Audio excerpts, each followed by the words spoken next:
लेते हैं ना। सात का तो ये आठ नहीं, ये जो नौवा नंबर है, ये नौवा नंबर का हम लोग हम्म। डिस्कस करेंगे आज का। तो नौवा नंबर को डिस्कस करेंगे तो ये 9 नंबर में क्या क्या आ रहा है हमारा, भारत में कंपनी शासन की मैं स्थापना। कंपनी ये वाला स्थापना। टॉपिक है। तो बहुत सारा एमसीक्यू तो किए हैं, लेकिन सबसे पहले टारगेट रखेंगे एनसीईआरटी को करने का, क्योंकि एनसीईआरटी से हर एक एग्जाम में आता है क्वेश्चन। तो पहले हम लोग क्या करेंगे, एनसीईआरटी से लाइन बाय लाइन कर लेंगे, पैराग्राफ वाइज। और वहां से हम लोग फिर उससे रिलेटेड क्या करेंगे, क्वेश्चन एमसीक्यू वाला करेंगे। एनसीईआरटी जब खत्म होगा तो फिर उसके आगे वाला बुक को हम लोग स्टार्ट करते हैं। जी। तो एक सेकंड के लिए रुकना, हम एनसीईआरटी वाला को खोल ले रहे हैं। ये तुम्हारा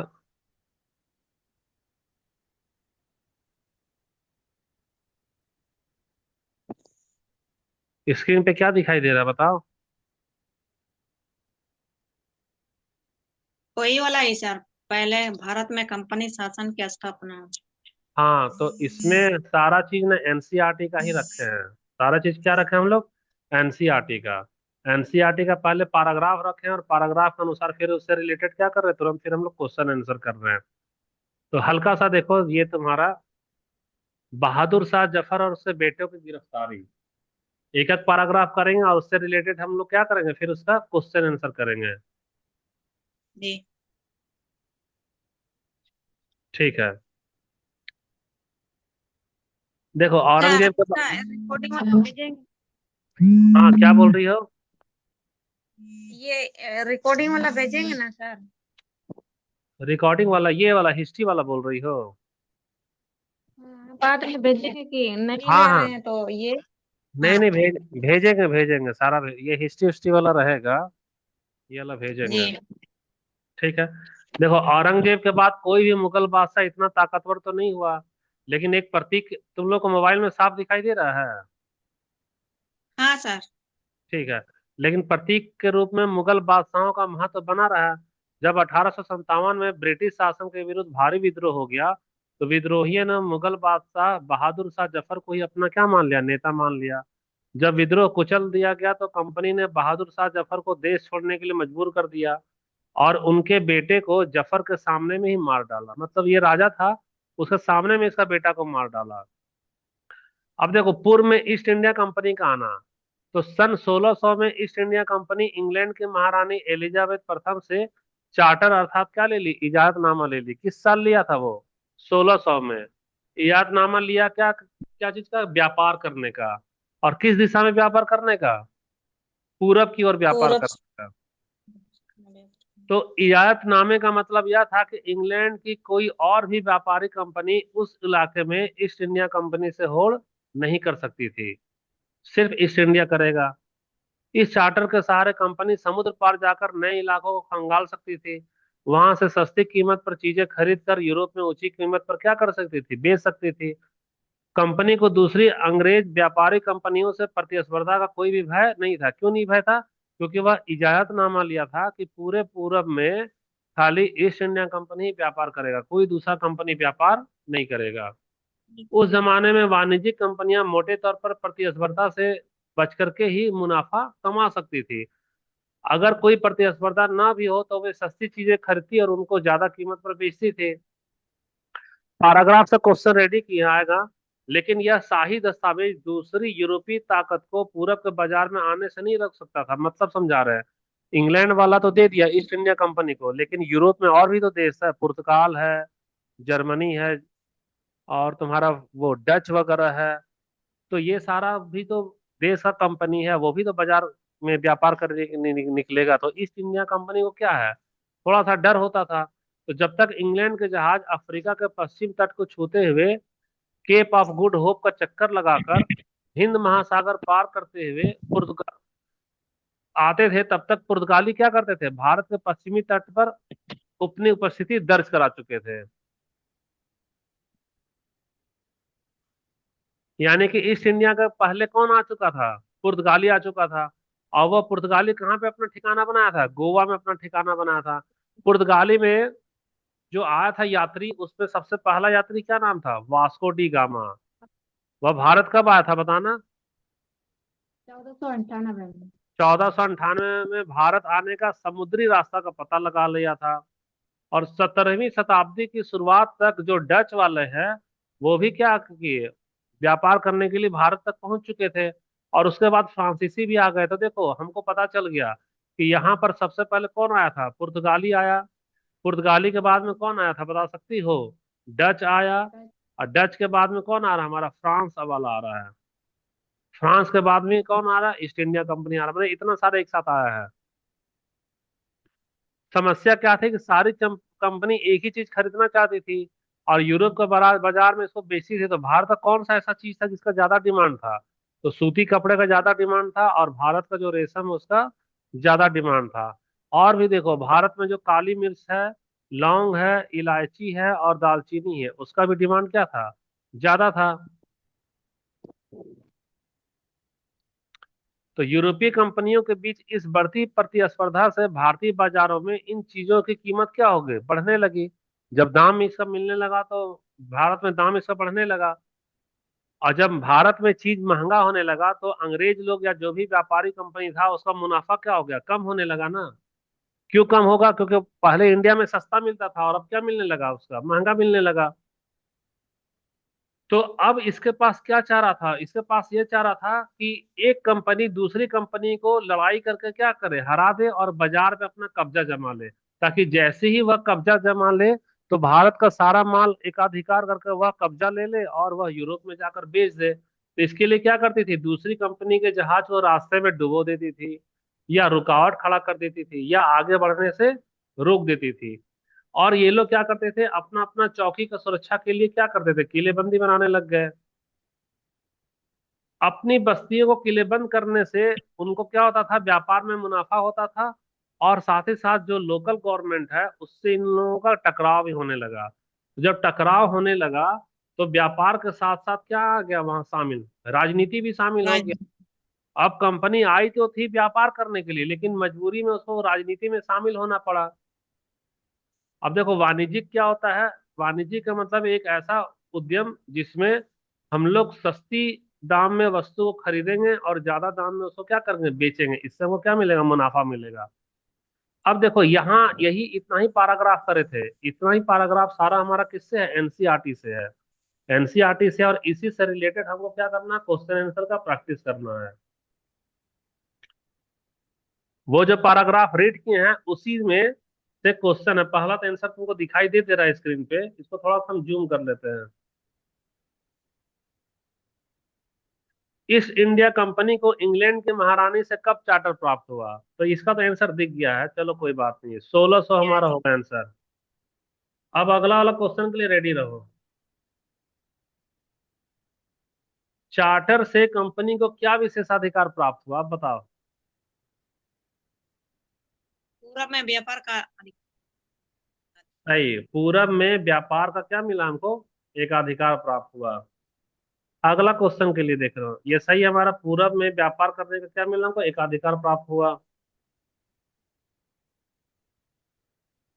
तीसरा नंबर क्वेश्चन, इजाजतनामा का क्या अर्थ है? वैसा तो सर बी नंबर होगा, अनुमति पत्र। अनुमति पत्र या चार्टर, और किसी को जवाब देना है क्या?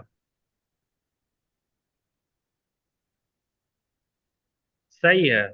पैराग्राफ में चार्टर को ही बोला गया है क्या, इजाजतनामा, जो कि एक आधिकारिक अनुमति पत्र है जो ईस्ट इंडिया कंपनी को मिला था पूरब में व्यापार करने का। Next question, east India company को प्रतिस्पर्धा का भय क्यों नहीं था? ये बी नंबर ही होगा सर, मेरे हिसाब। चार्टर से उसे व्यापारिक एकाधिकार क्या हो चुका था, प्राप्त हो चुका था। ये सही है, बी नंबर। नेक्स्ट क्वेश्चन,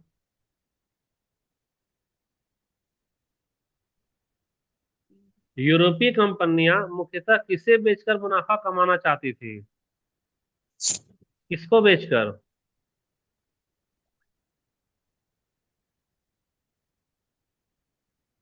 ये तो ई भी बी होगा क्या सर?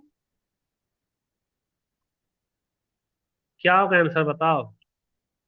बी नंबर ही होगा सर, ऐसा लगा। प्रतिस्पर्धा जी या स्थानीय शासक?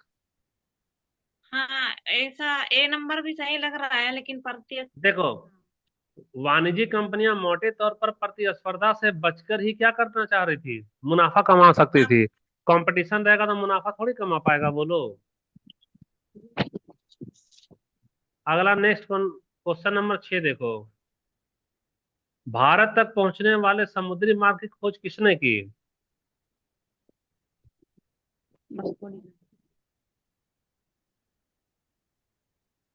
आसान है ना ये। वास्को डी गामा ना, क्यों नहीं जवाब दे रही है तुम लोग? स्पष्ट लिखा है ना कि वास्को डी गामा ही 1498 में पहली बार भारत तक पहुंचने का समुद्री मार्ग क्या लगाया, पता लगाया।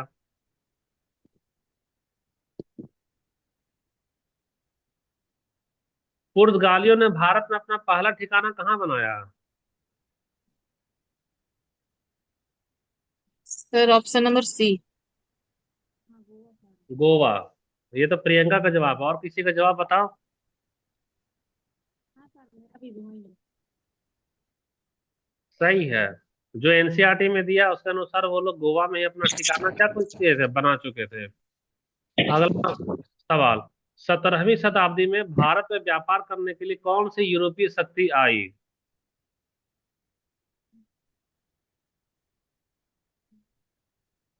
डच। डच। कोई और जवाब बताना। अच्छी है। सही आंसर हमारा डच है। 17वीं शताब्दी की शुरुआत तक डच भी हिंद महासागर में व्यापार की संभावनाएं तलाशने लगे थे, वो आ चुके थे यहाँ। नेक्स्ट क्वेश्चन देखते हैं हम लोग। यूरोप में भारतीय कपड़े और मसालों की मांग बढ़ने का क्या परिणाम हुआ?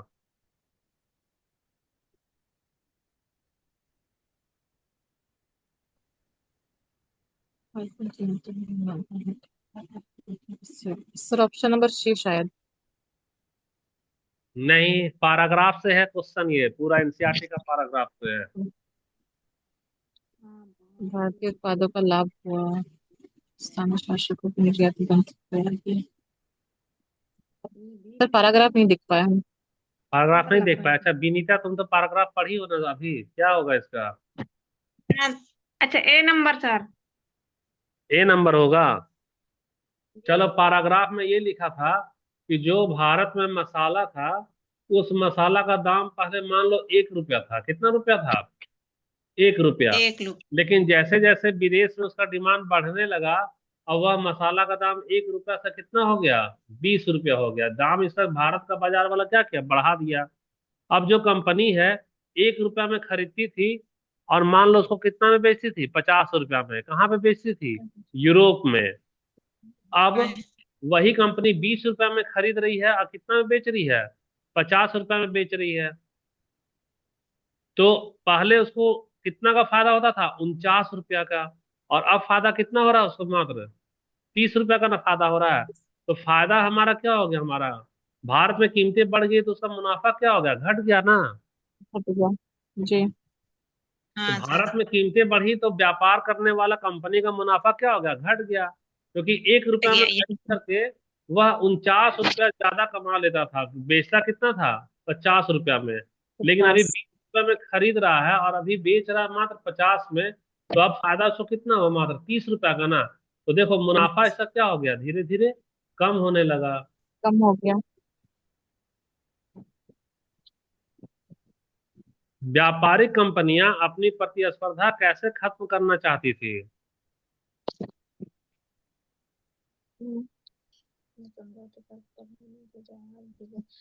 बी नंबर होगा सर।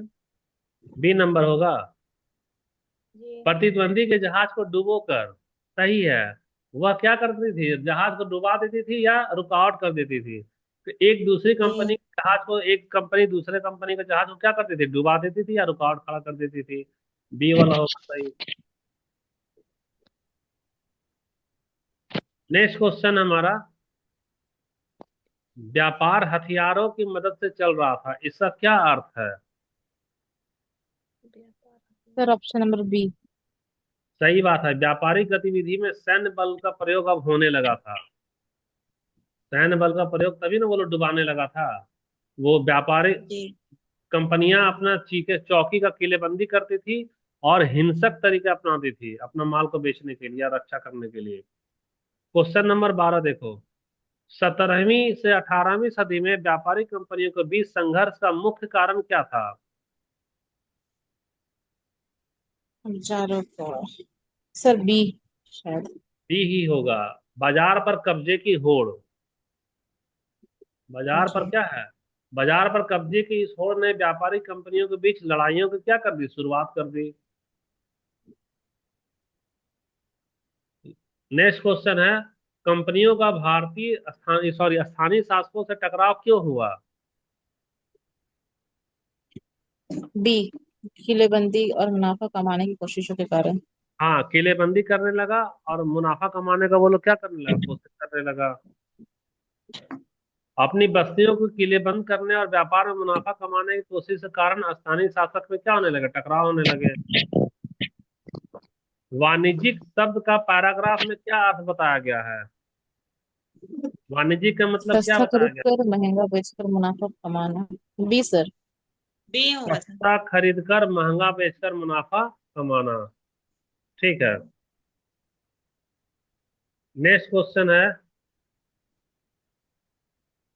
पूरब के बाजारों में किसे आने से शाही चार्टर नहीं रोक सका? हम्म अन्य यूरोपियों ताकतों को। यही सही होगा। अन्य भारत भारत वाला तो पूरब में ही रहता है। चीन भी पूरब में ही, जी। अरब भी पूरब में है, तो यही ना हो गया अन्य, जैसे कि डच और पुर्तगाली लोग। बाकी लोग को नहीं रोक सका। अगला 16वां नंबर देखो। यूरोपीय कंपनियों की प्रतिस्पर्धा का भारतीय बाजारों पर क्या प्रभाव पड़ा?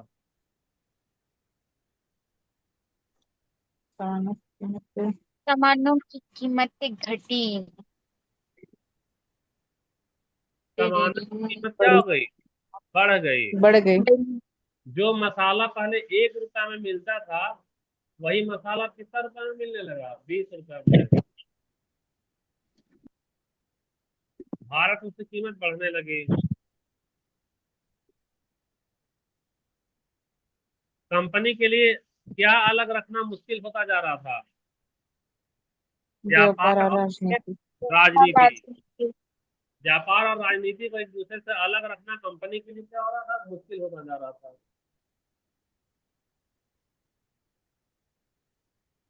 भारत से निर्यात होने वाली प्रमुख वस्तुएं कौन कौन सी थी? सूती सूती कपड़ा, सूती कपड़ा। कपड़ा, रेशम रेशम और और मसाले। मसाले। मसाला। लौंग, इलायची, दालचीनी का भी जबरदस्त मांग था। वास्को डी गामा किस देश का नागरिक था? पुर्तगाल। पुर्तगाल। पुर्तगाल। सही जवाब, पुर्तगाल का। और आज का क्लास का ये लास्ट सवाल है। ईस्ट इंडिया कंपनी को भारत पहुंचने के लिए किस समुद्री मार्ग का उपयोग करना पड़ा था? अफ्रीका के पश्चिमी तट से होते हुए केप ऑफ गुड और होप। यही सही जवाब है। अफ्रीका के पश्चिमी तट से होते हुए केप ऑफ गुड हॉप, यहाँ से करता था। ये तुम्हारा कितना क्वेश्चन है, 20 क्वेश्चन था। ये किस पैराग्राफ से है, पहला वाला पैराग्राफ से है। तो देखो अभी हम लोग तरीका क्या अपनाए हैं।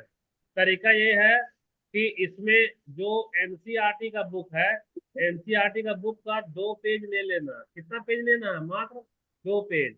2 पेज से जो भी हमारा पैराग्राफ होगा, उस पैराग्राफ से लगभग कितना क्वेश्चन रेडी करेंगे, 40 MCQ का हम यहाँ पर क्या करेंगे, प्रैक्टिस करा देंगे। तो एनसीईआरटी भी याद हो जाएगा और एग्जाम में बहुत सारा क्वेश्चन एनसीईआरटी से ही आता है। हम्म ये वाला जो टॉपिक है इसका एमसीक्यू रेडी कर लिए, लेकिन ये वाला कब होगा, हमारा नेक्स्ट क्लास में करेंगे। आज के लिए इतना जी ही। सर। ठीक, thank you, bye bye, good night. Thank you thank sir. You.